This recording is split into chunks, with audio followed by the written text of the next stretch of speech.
Now, along with pattern matching, there's another fundamental human capability of our brain, and that's called mental simulation. Yes. And mental simulation is kind of a fancy word for imagination, but in a very specific context.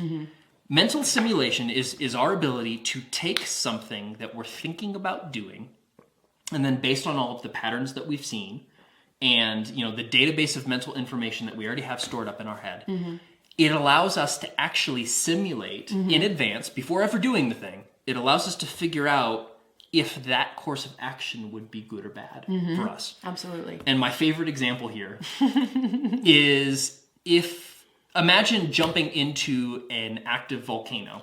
Yikes. Okay, I've never done it. You've never done it. No. We don't know anybody who has. We've never seen anybody do it. But based on all of the patterns that we've associated about bodies and volcanoes, the human body and pain and heat and lava and volcanoes, right? We can and how quickly did that happen? Yeah. Done. Split seconds. We can imagine something happening and it's like, holy cow, that is the worst idea I've ever heard. That's mental simulation. Cool. Okay. And mental simulation is awesome because it allows us to imagine things that have never happened, that even, don't have a very large probability of happening. What would happen if we found ourselves on the moon tomorrow? Yeah. Completely arbitrary. We've never thought about this before, but it forces your brain to go through what you would do in that situation. Exactly. That's where it's useful, right? That's where it's really useful. Yeah. And there's one of the concepts we'll talk about next week is counterfactual simulation, which is a way of using this particular capability to your advantage and using it consciously. Yeah.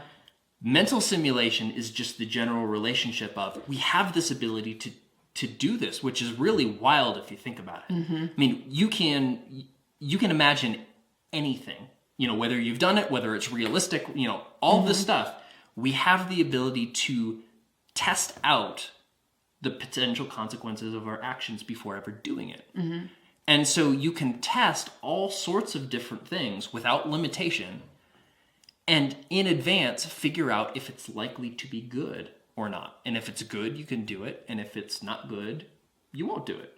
And the cool thing about our brains is that even if you've never done it before, once you pose the question, what would happen if X, you kind of start having to fill in all the details. Yes, which we're going to be talking about next. All right, preview. All right, so this generalized ability of imagining something happening and simulating what the results will look like is mental simulation.